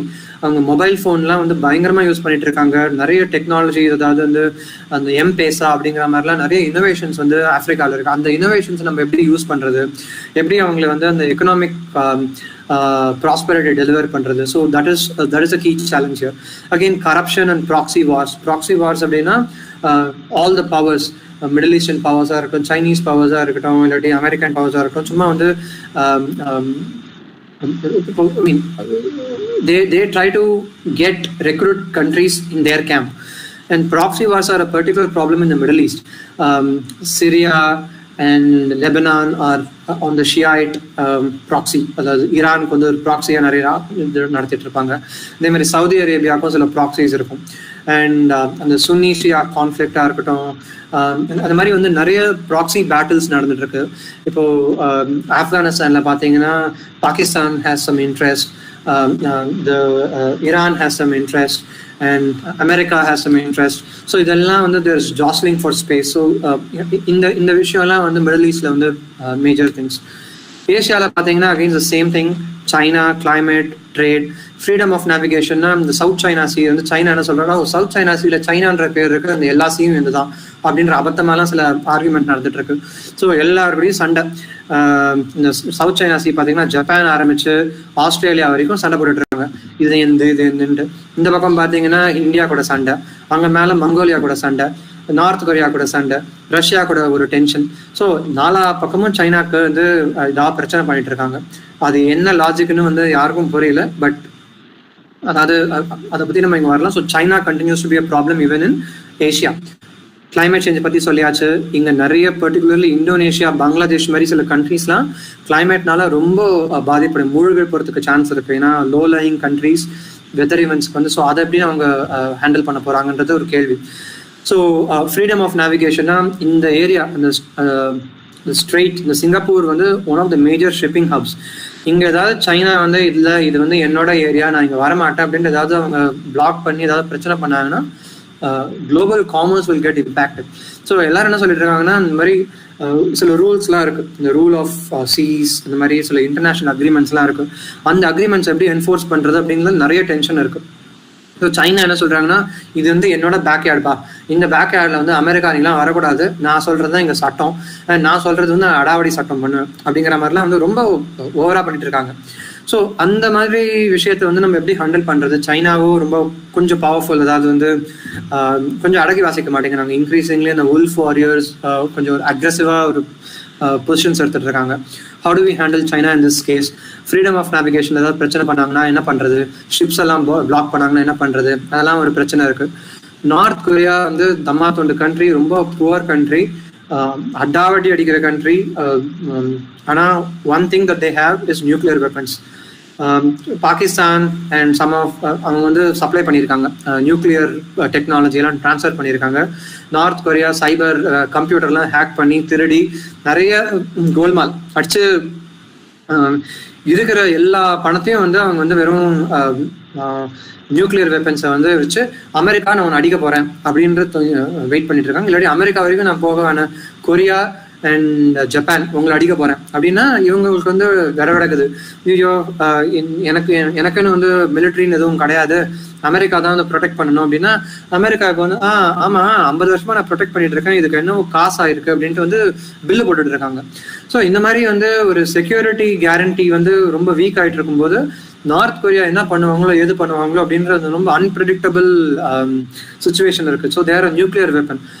ஏற்கனவே வந்து உலகத்துல இருந்த நியூக்ளியர் அட்டாக் நடந்தது அந்த ஏரியால தான், ஜப்பான்ல நடந்திருக்கு.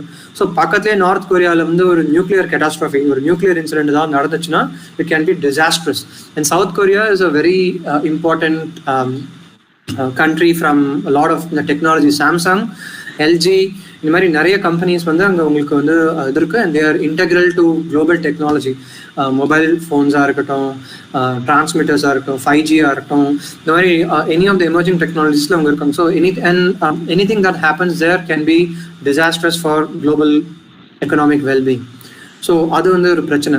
இதே மாதிரி செக்யூரிட்டி பற்றி பேசியிருக்கோம், மைக்ரேஷன் பற்றி பேசியிருக்கோம், எக்கனாமிக் டெவலப்மெண்ட் பற்றி பேசியிருக்கோம். So these are all some of the common themes. இப்போ பார்த்தீங்கன்னா, so this is what is happening.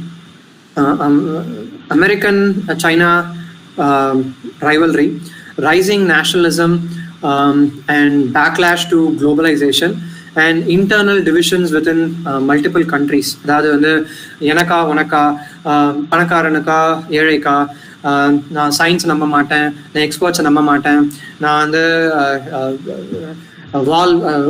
Border வால் கட்ட போறேன், வேக்சின்ஸ் எடுக்க மாட்டேன், கிளைமேட் சேஞ்ச்லாம் எதுவுமே கிடையாது. ஸோ அந்த மாதிரிலாம் வந்து ஏகப்பட்ட ஒரு up is down, down is up, ஒரு எதாவது என்ன பித்தம் தெரியும் அப்படிங்கிற ரேஞ்சுக்கு எல்லாரும் இருந்துட்டு இருக்காங்க. ஸோ வேர்ல்ட்ல வந்து இதான் நடந்துட்டு இருக்கு. The one thing to keep in mind is Asia has benefited from globalization so far. ஏன்னா all the jobs from the West have moved to Asian countries. Bangladesh, Vietnam, Cambodia. இப்போ நீங்கள் வந்து ஏதாவது ஒரு ஃபாரின் கண்ட்ரிக்கு போய் ஏதாவது ஒரு கடைக்கு போனீங்கன்னு வச்சுக்கோங்களேன், ஒரு ஜீன்ஸ் பேண்ட்டாக இருக்கட்டும், இல்லாட்டி ஒரு எந்த ஒரு விஷயமா இருக்கட்டும், made in China, made in Vietnam, made in Cambodia, made in Bangladesh, product of India, இந்த மாதிரி தான் இருக்கும். Asia has become the factory of the world and they have benefited from this transfer. But and so ஏஷியாவில் வந்து ஒரு globalisation பற்றின ஒரு பெரிய backlash எதுவும் இருக்காது. ஏன்னா இப்போ இந்தியன் ஐடி ஜாப்ஸ்லாம் கூட பார்த்தீங்கன்னா it's a function of that, right? So they have benefited excuse me, so they have Asian countries have benefited from that, but that's not how it is seen in the West. They have become net losers. So அதனால என்ன ஆயிட்டு இருக்குன்னா, there is a difference in perspective. And அந்த கான்டெக்ட்ல வந்து இப்போ என்ன நடக்குன்னா, ஒரு rebalancing நடக்க போகுது. If jobs start going back to the west, இப்போ அமெரிக்காவில் வந்து மறுபடியும் ஃபேக்ட்ரி கட்ட ஆரம்பிச்சாங்கன்னா what will happen to the Asian jobs? இங்கே வந்து அதுக்கான பொலிட்டிக்கல் கான்சிக்வன்சஸ் என்ன இருக்கும், இது எப்படி ஹேண்டில் பண்ணுறது? This is a diplomatic challenge.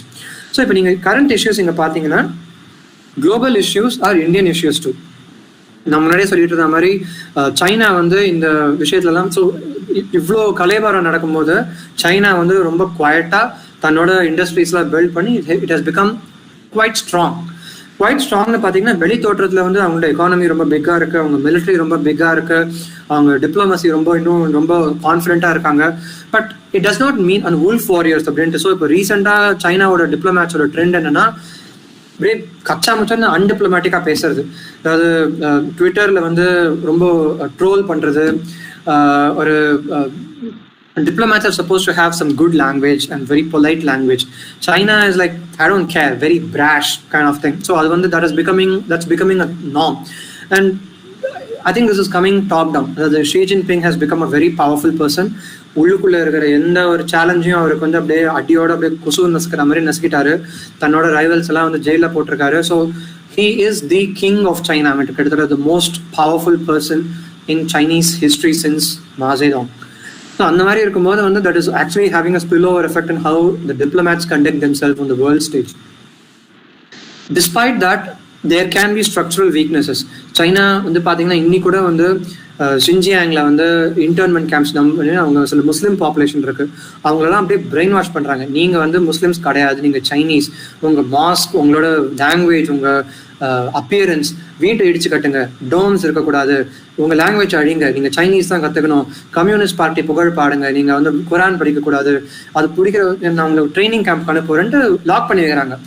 அதை வந்து உலகத்துல கேட்டாங்கன்னா, ஓ இவங்கெல்லாம் வந்து நாங்கள் லாக் பண்ணி வைக்கல, நாங்கள் வந்து அவங்களை ஒரு வொகேஷனல் ட்ரைனிங் கொடுக்குறோம் அப்படின்ட்டு சொல்லிட்டு இருக்காங்க. ஸோ டிபெட்ல அவங்களுக்கு பிரச்சனை இருக்கு. நான் சொன்ன மாதிரி 4 பக்கமும் சண்டை பிடிக்கிறாங்க. ஸோ அண்ட் அவங்க வந்து இந்த பெல்ட் அண்ட் ரோடு இனிஷியேட்டிவ் அப்படின்னு ஒரு இனிஷியேட்டிவ் இருக்கு. ஸோ லிட்ரலி வந்து பாத்தீங்கன்னா இது யூஎஸோட ஒரு காப்பி கேட் மாதிரி தான். வேர்ல்டு வார்க்கு அப்புறம் யூஎஸ் வந்து நிறைய பணம் செலவழிச்சு தே பில்ட் யூரோப் வந்து டெவலப் ஆகிறதுக்கான நிறைய ஒரு இன்வெஸ்ட்மெண்ட் பண்ணாங்க. அதனால அமெரிக்காவுக்கும் யூரோப்புக்கும் ரொம்ப ஒரு friendly relationship that lasted 50 years. So China என்ன சொல்றாங்க, ஹே நானும் அதே மாதிரி பண்ண போறேன், சைனால இருந்து யூரோப் வரைக்கும் நான் வந்து பயங்கரமா நிறைய இன்ஃப்ராஸ்ட்ரக்சர் ப்ராஜெக்ட்ஸ் ஃபண்ட் பண்ண போறேன், ரோடு கட்ட போறேன், ரயில்வேஸ் கட்ட போறேன், லண்டன்ல இருந்து ஷாங்காய் வரைக்கும் ட்ரெயின் வரப்போகுது அப்படின்ற மாதிரிலாம் சொல்லிட்டு இருக்காங்க. ஸோ இதுக்கெல்லாம் வந்து சைனீஸ் கம்பெனிஸ் வந்து கட்டுவாங்க, அவங்களுக்கு நான் பணம் கொடுப்பேன், இதனால வந்து ஒரு நல்ல இணக்கம் ஏற்பட போகுது அப்படின்ற மாதிரிலாம் பயங்கரமா ஒரு பிளான்லாம் வச்சுட்டு இருக்காங்க. இதுல என்ன ஆகுதுன்னா வந்து ஸ்ரீலங்கா மாதிரி சில கண்ட்ரீஸ்லாம் போறீங்கன்னா அவங்களால பணத்தை வந்து சைனா வந்து கந்து வட்டி மாதிரி கொடுத்துருக்காங்க. பணம் கட்ட முடியலன்னா அந்த போர்ட்டை வந்து அவங்க சீஸ் பண்ணிக்கிறாங்க. சீஸ் பண்ணி இதெல்லாம் என்ன, இது என்னது அநியாய வட்டியா இருக்கு, கந்து வட்டி இருக்கிற மாதிரி இருக்கு, முதல்ல நம்ம கொடுக்கறது என்னமோ ஹெல்ப் பண்ற மாதிரி பண்ணிட்டு கடைசியில நீங்க வந்து என்னோட போர்ட், என்னோட ஏர்போர்ட், என்னோட இதெல்லாம் திங்ஸ்லாம் நீங்க எடுத்துக்கிட்டீங்கன்னா வந்து நல்லது கிடையாது அப்படிங்கிற மாதிரி ஒரு விஷயம் நடந்துட்டு இருக்காங்க. So this is something that is happening in the world, and the debt trap diplomacy in, so China வந்து எவ்வளவு ஸ்ட்ராங்கா இருக்காங்க அப்படின்னா கூட there are weaknesses also. So how is India going to manage this அப்படிங்கிறது வந்து ஒரு கேள்வி. And there are some countries like Turkey, Russia, Chinaவா இருக்கட்டும், ஒரு லாஸ்ட் க்ளோரி, நான் கடந்த கால வாழ்க்கையை நான் ரெப்ளிகேட் பண்ண போறேன், நான் வந்து இழந்த வாழ்க்கையை நான் வந்து மீண்ட போறேன் அப்படின்னு ஒரு ரிப்பீட்டிங் ஹிஸ்டரி அப்படிங்கிற மாதிரி ஒரு டெண்டன்சி இருந்துச்சுன்னா that can create a lot of problems. எப்போ பார்த்தாலும் ஏதாவது ஒரு பாய்லிங் விஷயம் வந்து it will be simmering. So that is a problem. So China கிட்ட அது நடந்துட்டு இருக்கு. ஸோ இப்போ வந்து டெக்னாலஜி தான் வந்து த மோஸ்ட் இம்பார்ட்டன்ட் திங். முன்னாடி வந்து மிலிட்ரி இருந்துச்சு, யார் ஃபர்ஸ்ட் ராக்கெட் அனுப்ப போறாங்க, மூன்ல ஃபர்ஸ்ட் லேண்ட் ஆக போறாங்க அப்படிங்கிற மாதிரிலாம் ரைவல் இருந்துச்சு. இப்போ வந்து யாரோட கம்பெனி வந்து 5G பண்ண போறாங்க, யாரோட ஸ்டாண்டர்ட்ஸ் வந்து ஐஓடி ஸ்டாண்டர்ட்ஸ்லாம் வந்து மெயினாக இருக்க போகுது அப்படிங்கிற ஒரு சுப்ரீமசி இருக்கு. ஆர்டிஃபிஷியல் இன்டெலிஜென்ஸ்ல யாருக்கு வந்து அப்பர் ஹேண்ட் கிடைக்க போகுது. ஸோ இதுல வந்து யார் செட் பண்ண போறீங்க? இப்போ வேர்ல்டு வைட் வெப் எடுத்தீங்கன்னா world wide web has largely followed American and western standards.